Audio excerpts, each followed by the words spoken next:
Pinalawig ng Court of Appeals ang freeze order sa mga bank accounts at ari-arian ng Kingdom of Jesus Christ leader Apollo Kibuloy hanggang February 2025.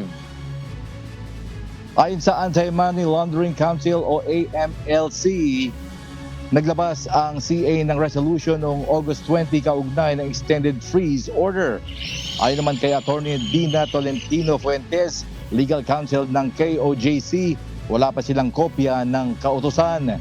Sakop ng extension ng freeze order ang bank accounts ng KOJC at Suara Sug Media Corporation na nag-cooperate sa Sunshine Media Network International, ang media arm ng KOJC.